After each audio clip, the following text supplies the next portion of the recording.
কি ঘন সবুজ, তাই না? ভাবা যায় ইট কাঠের নগরী এবং কনক্রিটের জঙ্গল বলে অভিহিত ঢাকা শহরের একটি উদ্যান এটি, যেখানে আমি হেঁটে চলেছিলাম, ঘুরে বেরিয়েছিলাম। রমনা পার্ক ঢাকাবাসীর অতি প্রিয়, অতি আবেগের একটি উদ্যান।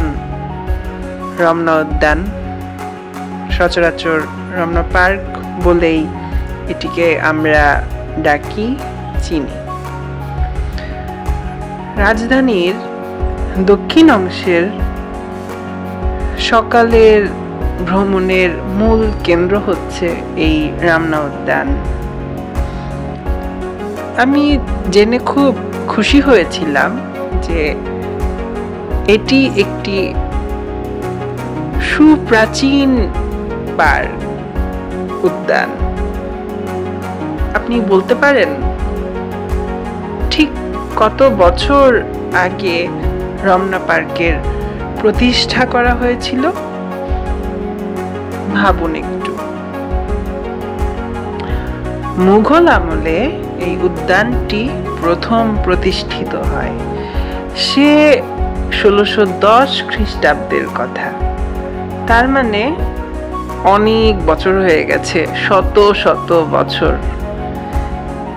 এবং আমরা জানতে পারি রমনার নামকরণ মুঘলরাই করেছেন।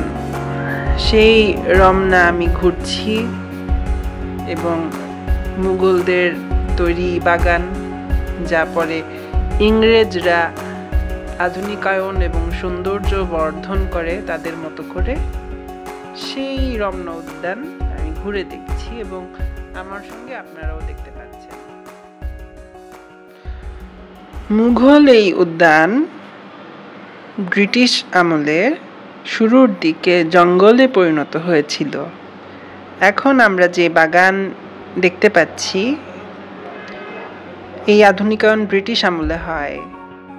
ফেলসিয়া, এর ইংরেজি নামও ব্রুনফেলসিয়া, আর এর বৈজ্ঞানিক নাম হচ্ছে ব্রুনফেলসিয়া লাটিফোলিয়া। আমার খুব প্রিয় একটি ফুল এবং এর ঘ্রাণ আমার খুবই ভালো লাগে। বেগুনি এবং সাদা রঙে ফুটে আছে, কাছ থেকে দেখিয়ে দিচ্ছি। আমার খুব কাব্যিক নাম আছে কি না আমার জানার খুব ইচ্ছে।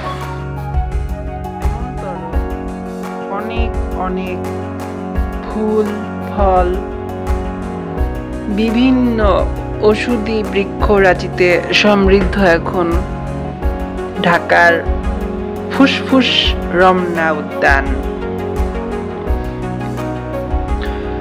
যা আমি বলছিলাম,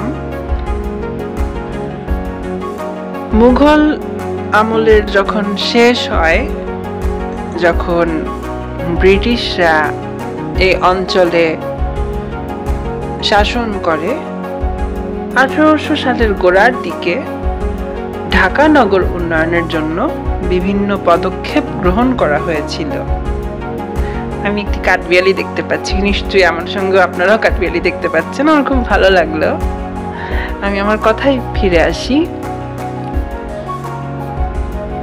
যখন তারা ঢাকার উন্নয়ন করছিলেন, তারা রমনা এলাকার উন্নয়নও করেন।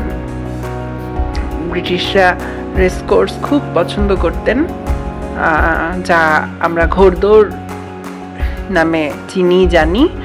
এবং রেসকোর্স খুব বড় একটা কোর্ট করা হয়, যা এখন সোহরাওয়ার্দী উদ্যান। এবং তখনই তারা যে অংশটিকে রমনা গ্রিন বলে উদ্যান বা পার্ক করেন, তাই হলো এখন দেখতে পাচ্ছেন, আমি ঘুরে দেখছি আজকের রমনা পার্ক। ঢাকার নবাব পরিবার সে সময়ই এখানে একটি বাগান গড়েন এবং সেই বাগানের নাম ছিল শাহবাগ। আমার সঙ্গে ঘুরে দেখলেন রমনা পার্ক। কেমন লাগলো আমাকে কমেন্ট করে জানাতে ভুলবেন না, এবং অবশ্যই আমাকে সাবস্ক্রাইব করবেন যাতে আমার পরের ভিডিওগুলো আপনার টাইমলাইনে আপনি দেখতে পান। আপনারা সবাই অনেক ভালো থাকবেন এবং আমাকে অনুপ্রাণিত করবেন।